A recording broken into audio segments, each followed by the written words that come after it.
Hello, welcome to our module on rulers and subjects. We're going to be looking at early modern political theory this week. This is a history course, we won't look at it as a theoretical construct, but we're going to look at ideas about government and ideas about rule in this late medieval, early modern era.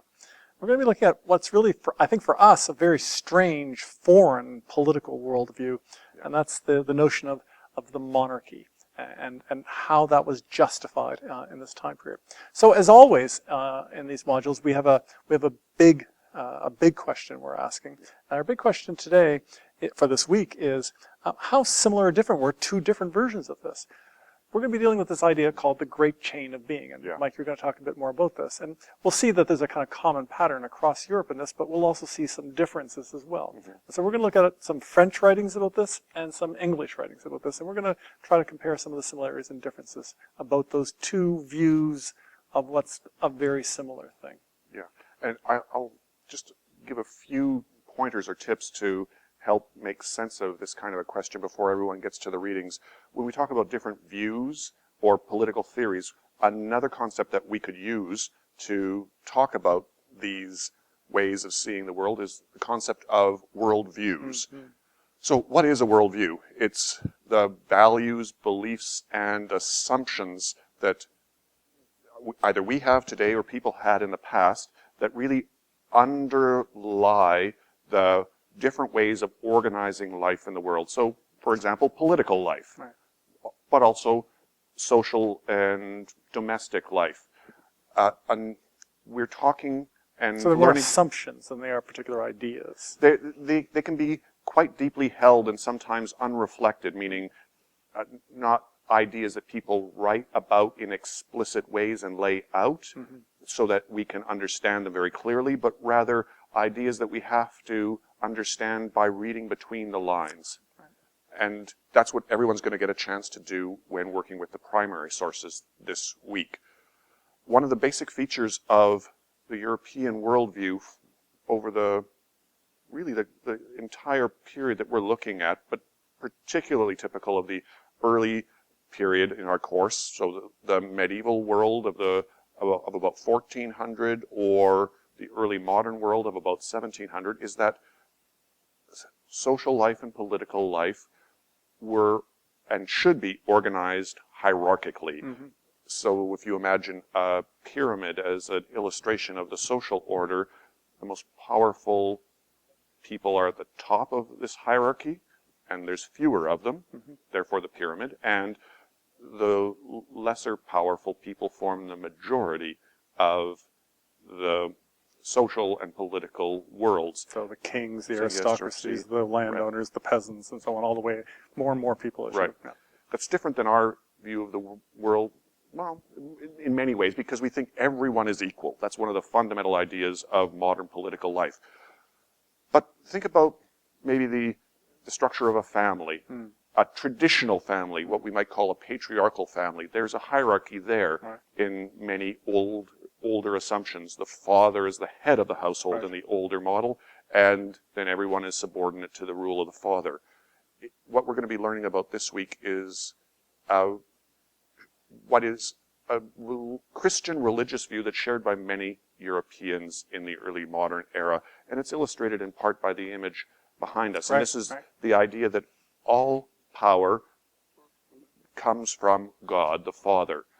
If we look at the priest, the knight, and the farmer in the image behind us, we're going to see the priest pointing up with both hands towards heaven. That's his role in the European hierarchy, or the role of all priests and all religious people in the religious leaders in the hierarchy, was to interpret God's mm-hmm. authority to the masses. The knight, on the other hand, has one hand pointing up towards heaven and his shield arm pointing down towards earth. The knight was responsible for maintaining God's order and authority on earth. Right. And then, well, take a look at the farmer or the peasant. That person has only one hand visible, it's on a tool, and his foot at the bottom of the frame, if you look at it online, is, well, the knight is stepping on it.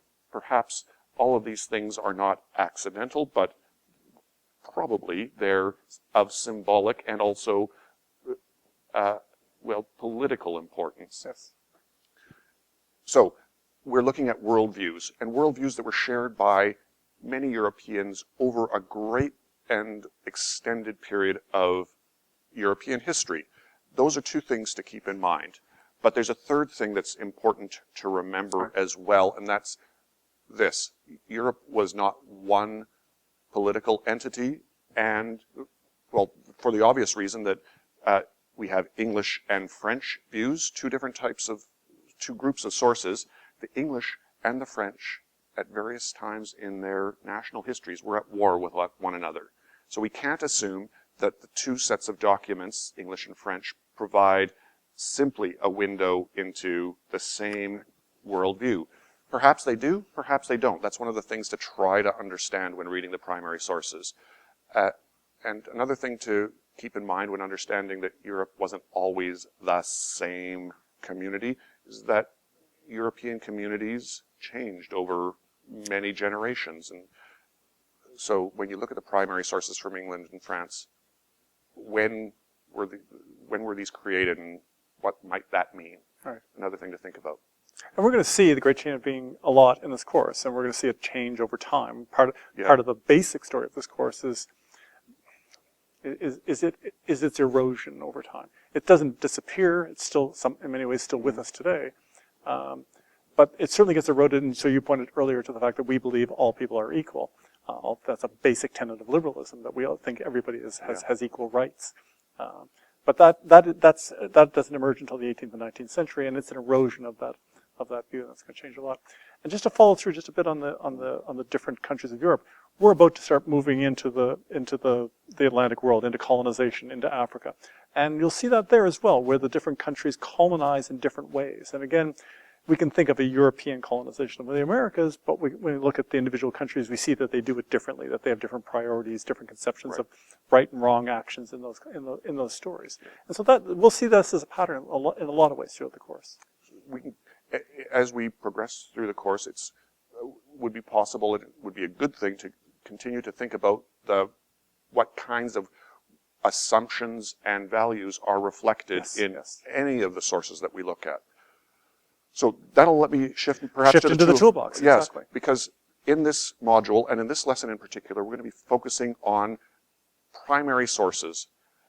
When we look at sources, we have to think of one of the basic questions of historical thinking, and that is, how do historians generally, how does anyone know anything about the past, whether it's our own individual pasts or the pasts of European kings and queens and princes and princesses? So we're looking at sources from the past primarily.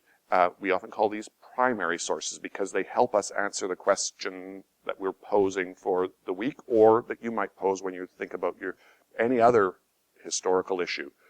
So pay attention to the toolbox.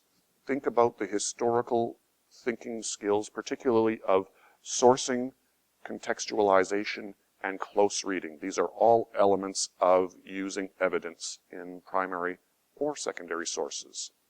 All important skills, not just for this week, but for every week. Every week. That sounds like a great wrap.